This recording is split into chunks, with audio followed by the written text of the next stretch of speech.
الحمد لله الحمد لله رب العالمين، والعاقبة للمتقين،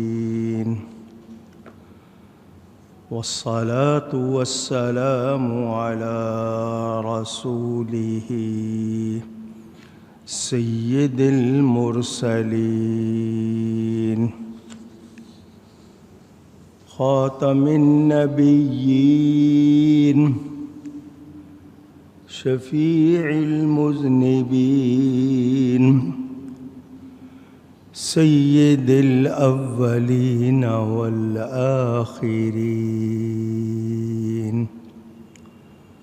سيدنا ومولانا محمد رسول رب العالمين،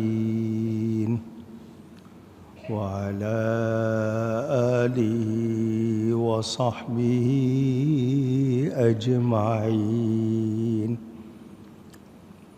أما بعد، فأعوذ بالله من الشيطان الرجيم. بسم الله الرحمن الرحيم.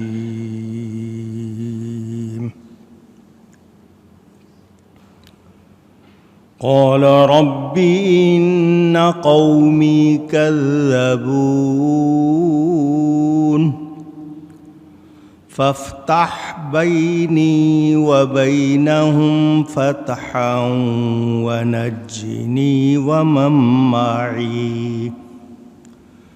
ومن معي من المؤمنين. فأنجيناه ومن معه في الفلك المشحون، ثم أغرقنا بعد الباقين. إن في ذلك لآية وما كان أكثرهم مؤمنين. صدق الله العلی العظیم. محبت کے ساتھ ایک مرتبہ دروشی پڑھ لیجئے. اللہم صلی علی سیدنا و مولانا محمد معدن الجود والکرم وآلہ وصحبہ وبارک وسلم. الصلاة والسلام عليك يا رسول الله، الصلاة والسلام عليك يا حبيب الله، الصلاة والسلام عليك يا رحمة للعالمين، وعلى آلك وأصحابك يا شفيع المذنبين. حمد و صلات کے بعد قرآن کریم کی سورۃ الشعراء کا بیان آپ سن رہے ہیں. حضرت ابراہیم علیہ السلام کے بعد حضرت نوح علیہ السلام کا ذکر خلاصہ پیش کرتے ہوئے آگے بیان کروں گا. حضرت نوح علیہ السلام نے قوم کو تبلیغ کے معنی حق بات پہنچانا. قوم نے انکار کیا، جھٹلایا، فرمایا اللہ سے ڈرو اور میرا کہنا مانو. انہوں نے کہا کہ آپ کے ساتھ وہ لوگ ہیں جو نیچ ہیں، کمزور ہیں. دنیا کی دولت نہیں رکھنے والوں کو انہوں نے کمتر خیال کیا کہ یہ ہم سے کم درجے کے لوگ ہیں. اور حضرت نوح علیہ السلام کے پاس آ کر کہا ان کو ہٹا دو، یہ جتنے غریب کمزور لوگ ہیں ان کو، انہوں نے تو کمینے کا لفظ کہا، ان کو دور کرو۔ حضرت نوح علیہ السلام نے فرمایا میں مسلمانوں کو دور کرنے والا نہیں، میں تو اللہ کا حکم سناتا ہوں۔ یہ دنیاوی اسباب سے خالی ہیں مگر اللہ کو مانتے ہیں، اللہ ان کے دل کی بات جانتا ہے۔ قوم نے نہ مانا، انہوں نے آگے سے دھمکی دی کہ اگر تم باز نہیں آئے تو تمہیں پتھر مارے جائیں گے، سنگسار کیا جائے گا۔ حضرت نوح علیہ السلام نے اللہ کی بارگاہ میں عرض کی یا اللہ میری قوم نے مجھے جھٹلایا تو تو مجھ میں اور ان میں پورا فیصلہ فرما دے۔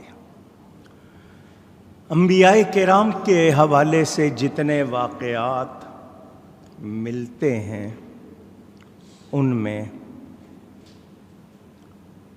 یہ نظر آتا ہے کہ جب قوم سرکشی کا مطلب حد سے بڑھنا، تجاوز کرنا، قوم نے جب نافرمانی میں سرکشی کی تو نبیوں نے عذاب کی دعا کر دی۔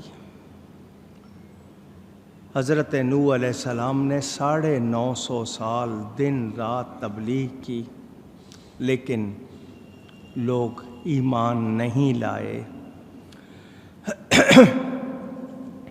آپ نے دعا کر دی اور فرمایا جو لوگ ایمان لا کر میرے ساتھ ہو گئے ہیں مجھے اور میرے ساتھ والے مسلمانوں کو نجات دے دے۔ تو اللہ تعالی فرماتا ہے فَأَنْجَيْنَاهُ وَمَن مَّعَهُ فِي الْفُلْكِ الْمَشْحُونِ، تو ہم نے بچا لیا اسے یعنی نوح علیہ السلام کو اور اس کے ساتھ والوں کو بھری ہوئی کشتی میں۔ حضرت نوح علیہ السلام نے جب دعا کی عذاب کی، جس کو آپ اردو میں بد دعا کہتے ہیں، اللہ نے حکم دیا کشتی بناؤ۔ وہ علاقہ ایسا نہیں تھا کہ سمندر ہو، دریا ہو، وہاں آپ نے کشتی بنانی شروع کی۔ قوم نے مذاق اڑایا، یہ کشتی کہاں چلاؤ گے؟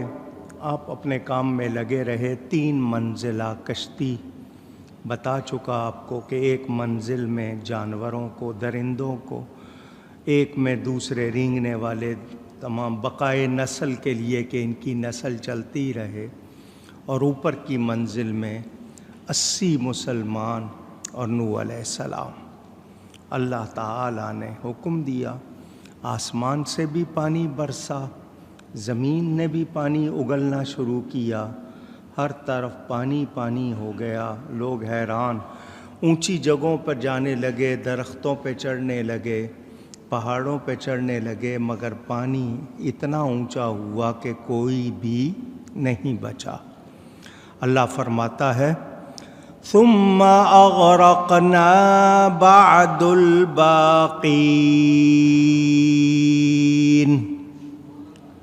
پھر اس کے بعد ہم نے ڈبو دیا باقی جتنے تھے۔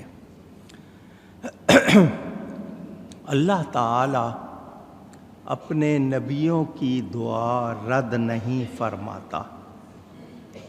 رد کا مطلب لوٹا دینا، واپس کر دینا، ٹھکرا دینا۔ حضرت نوح علیہ السلام نے کیا دعا کی تھی؟ یا اللہ مجھے اور میرے ساتھ ایمان والے جتنے ہیں ہمیں نجات دے دے۔ ہم اہل ایمان ہیں اور یہ لوگ جو منکر ہیں، انکار کرنے والے کافر ہیں، ان سے ہمیں نجات دے دے۔ کھانے پینے کی چیزیں، جانور، پرندے سب کشتی میں تھے۔ وہ باقی لوگ جو نبی کے خلاف تھے، سچ کے خلاف تھے، وہ سب کے سب ڈبو دیے گئے۔ نوح علیہ السلام کے اس بیان سے 2-3 باتیں مفسرین فرماتے ہیں کہ پہلی بات تو یہ کہ نوح علیہ السلام اس وقت روئے زمین پر اللہ کے نبی تھے، اس لیے باقین کا لفظ فرمایا۔ جو باقی بچے تھے وہ ڈبو دیے گئے۔ تاریخ، انسانی تاریخ تقریباً 10,000 سال کی بتائی جاتی ہے۔ اس میں بھی دوسرے مذاہب میں بھی یہ ذکر ملتا ہے کہ طوفان آیا تھا اور ساری دنیا تباہ ہوئی تھی۔ یہ آنے والی نسلوں کے لیے عبرت وہ بات جس سے ہم کچھ سیکھیں، ہمیں کچھ سیکھنے کو سبق ملے۔ نوح علیہ السلام کی قوم حق کو قبول نہیں کر رہی، رو گردانی، منہ پھیر رہی ہے، مسلمانوں کی توہین اور تحقیر کر رہی ہے، ان کو حقارت سے دیکھ رہی ہے۔ تو اللہ تعالیٰ نے واضح فرما دیا کہ جو لوگ کشتی پر سوار نہیں ہو سکے وہ سارے ڈبو دیے گئے۔ اس کا مطلب یہ کہ دنیا میں بھی اور آخرت میں بھی کافروں کے لیے کوئی خیر نہیں۔ ایمان بڑی نعمت ہے، ایمان ہی نجات کا مدار۔ اگر مومن نہیں ہے تو عملوں پر بخشش نہیں ہوگی، شرط ہے ایمان۔ آمنو پہلے ہے وعملوا الصالحات بعد میں، کہ ایمان لا کر نیک کام کرنے ہیں۔ تو ایمان نہیں ہے تو دنیا میں بدل مل جائے گا مگر آخرت میں کوئی حصہ نہیں ہوگا۔ ان فی ذالک لآیہ، بے شک اس میں ضرور نشانی ہے۔ یہ جو عقل ملی ہے انسان کو، یہ سمجھنے کے لیے، سچ اور جھوٹ کا فرق کرنے کے لیے، صحیح اور غلط میں تمیز کرنے کے لیے۔ لیکن ہمارا حال عجیب ہے، ہم اس عقل کا استعمال 50 جگہوں پہ کرتے ہیں، ایمان کے معاملے میں نہیں کرتے۔ تو جب ہم غفلت کریں گے، غفلت کا مطلب توجہ نہیں کریں گے، دھیان نہیں دیں گے، تو نتیجہ کیا ہوگا؟ گمراہی، اور اس کے بعد جس کو آپ عذاب کہہ لیں یا پریشانی اور تکلیف۔ تو نشانی جب کہا گیا تو سمجھنا چاہیے، پہلوں کا حال بتایا گیا، اس سے سیکھیں، لیکن ہم سیکھتے نہیں ہیں۔ اللہ فرماتا ہے وَمَا كَانَ أَكْثَرُهُم مُؤْمِنِينَ، اور ان میں اکثر ایمان والے نہیں تھے، یعنی نوح علیہ السلام کی قوم کی اکثریت ایمان نہیں لائی، انہوں نے دین حق قبول نہیں کی۔ تو جو حق قبول نہ کرے وہ نشان عبرت بنا دیا جاتا ہے، اور ہمیں پہلوں کا حال سنایا گیا کہ ہم ان جیسی کوئی غلطی نہ کریں۔ میرے دوستوں اور بزرگوں، 2-3 باتیں دھیان سے سن لیں پھر۔ اللہ کے نبی کا ساتھ، اللہ کے نبی کے ساتھ ہو جانا دنیا و آخرت میں نجات کا ذریعہ ہے۔ پہلی بات ذہن میں رکھ لیں۔ دوسری بات، یہ ساتھ ہونے کا مطلب روحانی ہو، ایمانی ہو، جسمانی ہو، کہ ان کے قریب ہو گئے، ان کی صحبت میں آ گئے، ایمان لے آئے، ان کے قریب ہو گئے تو اب خیر ہوگی۔ جو مومن انسانوں، حیوانات، درندے وغیرہ وغیرہ، یہ آج جو آپ دیکھتے ہیں، ان میں ہمارے لیے بہت کچھ سیکھنے کو ہے۔ اچھا، آپ دیکھیں گے جانور، پرندے، رینگنے والے سب ایک جیسے نہیں۔ یہ اللہ نے جو کائنات بنائی ہے، اس کائنات کی تفصیل میں اگر جائیں، درخت بھی ہیں،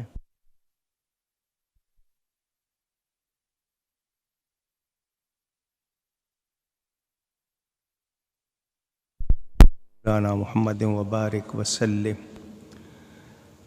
اگر ان کو دیکھا جائے، پہاڑ ہیں، درخت ہیں، صحرا ہے، پانی ہے، درندے ہیں، 4 پاؤں والے ہیں، بہت زیادہ ٹانگوں والے، رینگنے والے ہیں، بغیر ٹانگوں والے ہیں، یہ ساری مخلوق جتنی بھی اللہ نے بنائی ہے، ہم ان میں غور نہیں کرتے، ورنہ ہر چیز کوئی نہ کوئی پیغام دے رہی ہے۔